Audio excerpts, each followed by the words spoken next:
अस्सलाम वालेकुम, मैं हूं ज़ुएब येजा और आप देख रहे हैं मेरा यूट्यूब चैनल। अरमगान केस में मैंने आपको बताया था कि उसके घर के कारपेट से दो लोगों के खून मिले थे, यानी कि एक मुस्तफ़ा का था और एक और भी खून था जो कि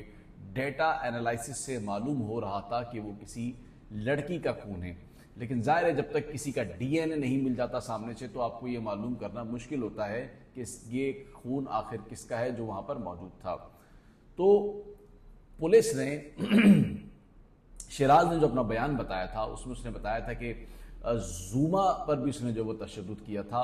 और बाद में जब जूमा पुलिस के पास बयान देने आई तो उसने बताया कि बिल्कुल मुझ पर तशद्दुद किया था, मेरा खून बह रहा था।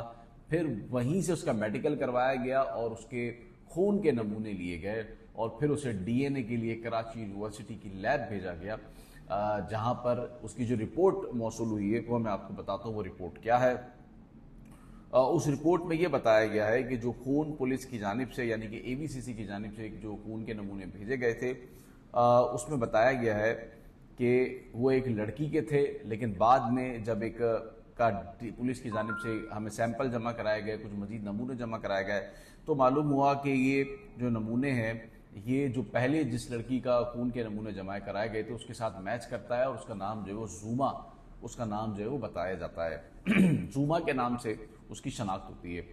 तो अब ये बात जो है वो तय हुई कि उसके घर से जो मिलने वाला खून था वो एक लड़की का था और वो था जूमा का ही, जो उसकी मुलाजमा थी, जिसके साथ उसकी सबसे पहले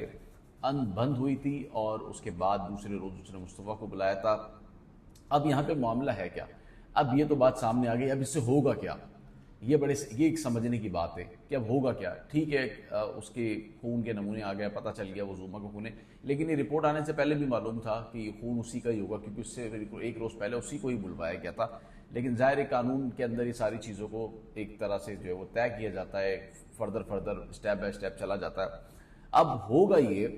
कि या तो जूमा मुकदमा दर्ज कराएगी अरमगान के खिलाफ कि उसने मुझ पर तशद्दुद किया था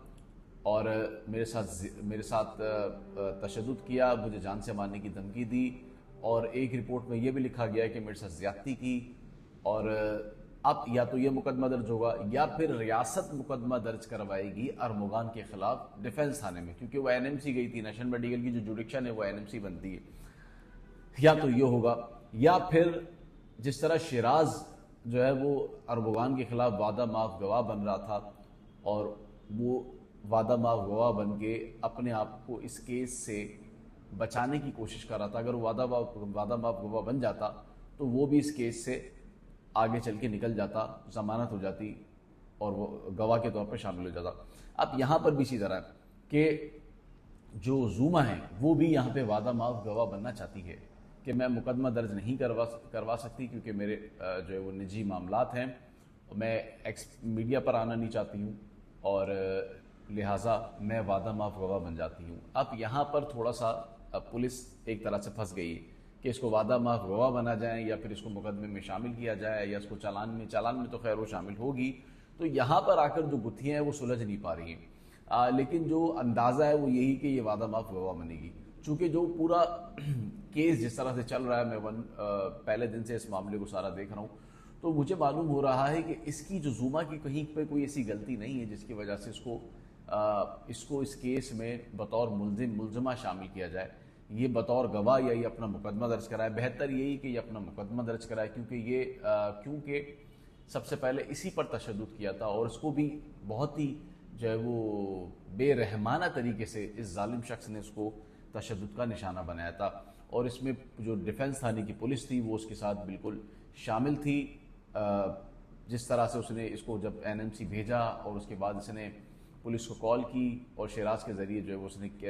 रीट मंगवाई, लेकिन पुलिस ने कहा कि हम इस तरह से करेंगे तो हम फंस जाएंगे, आप एक काम करेंगे इसे एनएमसी भेज दें, एनएमसी में मामले पर हम पर्दा डालने की कोशिश करेंगे। तो ये मामला था वो वाला जो बीच में गैप आ रहा था, नहीं मालूम हो पा रहा था, तो वो भी मालूम हो गया कि वो मामला था क्या। फिर जब इसने वहाँ पे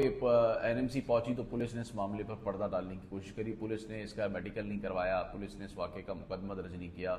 पुलिस ने इस जुर्म को छुपाया, जिसका भी एक मुकदमा दर्ज होता है जो कि पुलिस के खिलाफ दर्ज होना चाहिए, लेकिन इस मामले को ज़ेर बहस नहीं लाया जा रहा और इस मामले से जो पुलिस है हमारी उसको बचाने की कोशिश की जा रही है, क्योंकि इसमें फिर बड़े अफसरान का भी नाम शामिल आ जाता है। तो अब यहाँ पे अच्छा, दूसरी जानिब ये है कि वो जो रॉड थी वो पुलिस ने बलूचिस्तान से बरामद कर ली, जो एक जिस रॉड से उस पर तशद्दुद कर रहा था, जो लोहे की रॉड मैंने आपको बताया था। तो ये भी थोड़ा सा जो है वो एक मैं आपको नेक्स्ट वीडियो में बताऊंगा कि ये रॉड पहले कहाँ थी, फिर कहाँ पहुँच गई। और मुस्तफ़ा का मोबाइल भी ढूंढने की कोशिश की जा रही है। हमदर्द यूनिवर्सिटी पे अरफगान ने बताया कि मैंने फेंक दिया था, तो वो मोबाइल भी अगर मिल जाता है तो वो भी एक बहुत बड़ा एविडेंस होगा। लेकिन इससे पहले भी जो एविडेंस जमा हो चुके हैं वो भी बहुत ही ज़्यादा हैं, उससे भी इसको सज़ा बासानी हो सकती है। प्रोसिक्यूशन चलेगी, खैर वो एक कभी फिर लंबी बहस है। कायमा कमेटी वाली बातें वो भी मैं आपको बताऊंगा, वो बड़ी दिलचस्प बातें जो इनके दरमियान होती रही हैं कि कायमा कमेटी ने इनसे क्या सवालात किए थे, कायमा कमेटी ने इनसे क्या मुतालबात किए हैं कि FIA को कितना रगड़ा है, FIA को इतना जो है वो